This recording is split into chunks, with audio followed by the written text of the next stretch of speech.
ውድ የቻናላችን ቤተሰቦች የሰዓቱን የብርሃን ዜናዎችን እናስደምጣችኋለን። አብራችሁ እንድትቆዩ በአክብሮት እንጋብዛለን። ህወሓት በሀገራዊ ምክክር ኮሚሽን ሂደት ላይ ያለውን ተቃውሞ ገልጿል። የትግራይ ጉዳይ የሚወሰነው በትግራይ ህዝብ ብቻ ነው ሲልም አስታውቋል።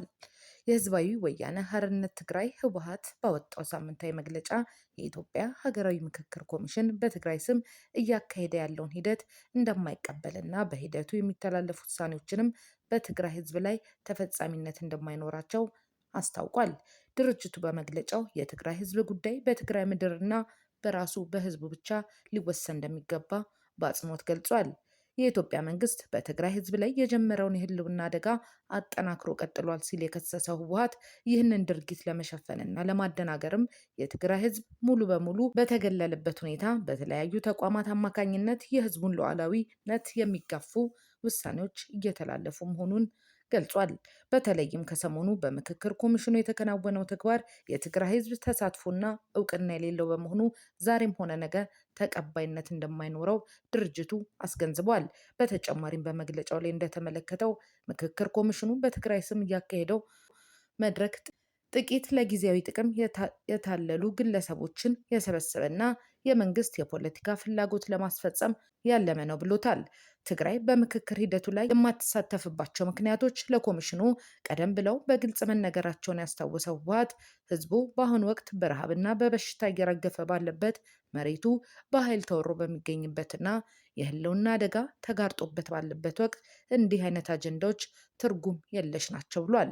መንግስት የትግራይን ህዝብ ግልጽ ጥያቄዎች ወደ ጎን በመተው ትግራይ በምክክር ሂደቱ መክራለች የሚል የፕሮፓጋንዳ ስራ እየሰራ መሆኑን የጠቀሰው መግለጫው ማንኛውም ወዳጅም ሆነ ጠላት የትግራይ ህዝብ ያልመከረባቸውንና ያልተወከለባቸው ውሳኔዎች በምድር ላይ ተግባራዊ እንደማይሆኑ ሊያውቀው ይገባል ብሏል። በመጨረሻም የትግራይ ህዝብ ከመሰረታዊ የህልውና ጥያቄው ትኩረቱን የሚከፋፍሉ እንዲህ ያሉ ተንኮሎችን በመገንዘብ ሉዓላዊነቱን ለማረጋገጥና ህልውናውን ለማስጠበቅ ከመቼውም ጊዜ በላይ ተደራጅቶ ትግሉ እንዲቀጥል ህወሓት ጥሪ አቅርቧል። ታዋቂው የፊልም ደራሲና ተዋናይ አምባሳደር ነቱሉን አቋረጠ የሚል ነው። ከቅርብ ጊዜ ወዲህ በተለያዩ ቢዝነሶች የተሰማሩ ድርጅቶች በተለይም በሪል ስቴት ዘርፍ በመኪና አስመጭነት የተሰማሩ በህዝብ ዘንድ ተቀባይነትና ተወዳጅነት አላቸው የሚሏቸውን አርቲስቶች አምባሳደር ማድረግ እንዲሁም እንዲያስተዋውቁላቸው በሚሊዮኖች እየከፈሉ ከህዝቡ በቢሊዮኖች ሲዘርፉ እየታዘብን ነው።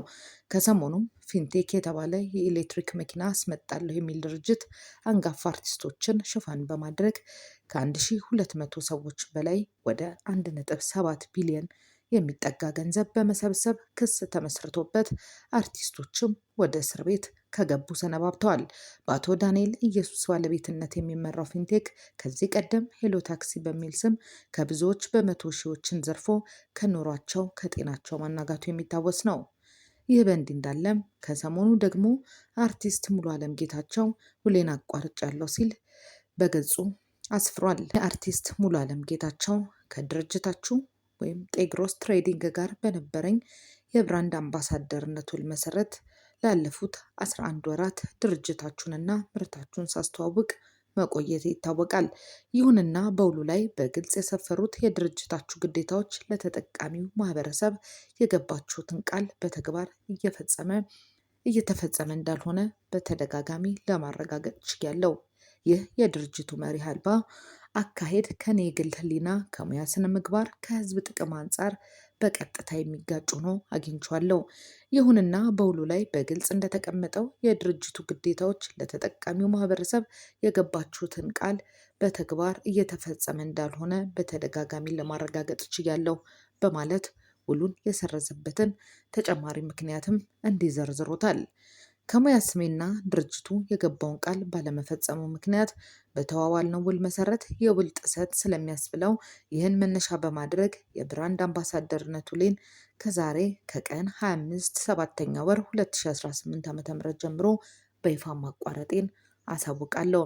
እንዲሁም የክፍያ ጥያቄን በተመለከተ ባለፉት ወራት ስሰራባቸው ለነበሩ የማስታወቂያ ስራዎች እስካሁን ምንም አይነት ክፍያ ያልተፈጸመልኝ በመሆኑ ድርጅቱ ያልተከፈለኝን የድካም ዋጋ በአስቸኳይ እንዲከፍለኝ ጠይቃለሁ ብሏል። በተጨማሪም የካሳ ጥያቄን በተመለከተ በድርጅቱ የአሰራር ጉድለት ምክንያት በስሜና በዝኔ ላይ ለደረሰው ማህበራዊ ኪሳራ ተመጣጣኝ ካሳ የመጠየቅ መብቴ በሕግ የተጠበቀ መሆኑን አሳውቃለሁ ብሏል። በመሆኑም ከዛሬ መጋቢት 25 7ኛ ወር 2018 ዓ.ም ጀምሮ ድርጅቱን የእኔን ምስል፣ ድምፅ ወይንም ስም ለማንኛውም የማስታወቂያ ስራ መጠቀም የማይችል መሆኑን አጥብቄ ያሳስባለሁ ሲልም አስታውቋል። ወደ ሁለተኛ መረጃችን ስናልፍ የኤርትራ ብሔራዊ ቡድን ተጫዋቾች መኮብለላቸው ተሰማ ይላል። የኤርትራ ብሔራዊ ቡድን የቅድመ ማጣሪያ ጨዋታውን አሸንፈው ወደ አፍሪካ ዋንጫ ማጣሪያ ምድብ ድልድል መቀላቀሉ ይታወቃል። አሁን ላይ 7 ያህል የብሔራዊ ቡድኑ የሀገር ውስጥ ተጫዋቾች ከቡድኑ ስብስብ መጥፋታቸው ተገልጿል። ከቅርብ ምንጭ ቲክቫ ለማጣራት እንደሞከረው በሀገር ውስጥ ይጫወቱ የነበሩ 7ቱ ተጫዋቾች ስዋቲኒ ላይ መጥፋታቸው ታውቋል። ተጫዋቾቹ ብሔራዊ ቡድኑ ወደ አፍሪካ ዋንጫ ማጣሪያ እንዲመለስ ከረዱ በኋላ ለመመለስ ፈቃደኛ አልሆኑም ተብሏል። በቡድኑ ስብስብ ከተካተቱ 10 በሀገር ውስጥ የሚጫወቱ ተጫዋቾች 3 ብቻ መመለሳቸውን ቲክቫ ስፖርት ዘግቦታል። ወደ ሶስተኛውና መጨረሻው መረጃችን ስናልፍ ለዶናልድ ትራምፕ ብርቱ ማስጠንቀቂያ ተሰጠ ይላል። የኢራን ፓርላማ አፈጉባኤ መሐመድ ባገር ጋሊባፍ ፕሬዝዳንት ዶናልድ ትራምፕ በኢራን መሰረተ ልማቶች ላይ ጥቃት ለመሰንዘር መዛታቸውን ግዴለሽነት ሲሉ አጣጥለውታል። ጋሊባፍ በኤክስ ገጻቸው ባሰፈሩት መልእክት የእናንተ ግዴለሽነት እርምጃ የአሜሪካን እያንዳንዱን ቤተሰብ ወደ ከባድ ሲኦል እየጎተተ ነው፣ መላው ቀጠናችንም በእሳት ሊቃጠል ነው ሲሉ አስጠንቅቀዋል።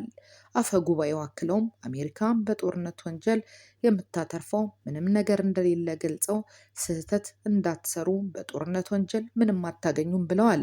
ትራምፕ በኢራን ላይ የሚሰነዘሩ ጥቃቶች እንዲጠናከሩ መግለጻቸውን ተከትሎ የተሰጠው ይህ ምላሽ በመካከለኛው ምስራቅ ያለው ውጥረት ከመቼውም ጊዜ በላይ መስመሩን ስቶ ወደ ለየለት ጦርነት ሊያመራ እንደሚችል የፖለቲካ ተንታኞች ስጋታቸውን እየገለጹ ነው። ኤርትራውያን በትግራይ ክልል መሬት ገብተው ሃይማኖታዊ በዓል ማክበራቸው ተሰማ። የትግራይ ቴሌቪዥን ዘገባ ትናንት እሁድ መጋቢት 27 2018 ዓ.ም በትግራይ ክልል ሰሜናዊ ምዕራብ ዞን ሽራሮ ከተማ የተደረገው ግንኙነት የትግራይ ቴሌቪዥን ዘገባ ትናንት እሁድ መጋቢት 27 2018 ዓ.ም በትግራይ ክልል ሰሜናዊ ምዕራብ ዞን ሽራሮ ከተማ በተደረገው ክብረ በዓል 700 ኤርትራውያን ተሳትፈውበታል ተብሏል። ኤርትራውያኑ በሽራሮ ከተማ የሚከበረው የመድኃኔዓለምና ሆሳዕና በዓል ለመሳተፍ በአውቶቡስ ተጭነው መግባታቸው የቴሌቪዥን ጣቢያው ዘግቧል። በበዓሉ የትግራይና የኤርትራ ሃይማኖት አባቶች ተገኝተዋል ተብሏል። ክብረ በዓሉም ዛሬ ሰኞ መጋቢት 28 ቀን 2018 ዓ.ም ቀጥሎ እንደሚውል የቴሌቪዥን ጣቢያው አክሎ ዘግቧል። በርካታ የኢትዮጵያ ትግራይ ክልል ቦታዎች በኤርትራ ሰራዊት የኃይል ቁጥጥር ስር መሆናቸው በተደጋጋሚ መዘገቡ ይታወሳል። የትግራይ ክልል ጊዜያዊ አስተዳደር ጄኔራል ታደሰ ወረደ ትናንት መጋቢት 27 2018 ዓ.ም ወደ አዲስ አበባ ማቅናታቸው የሚታወስ ነው።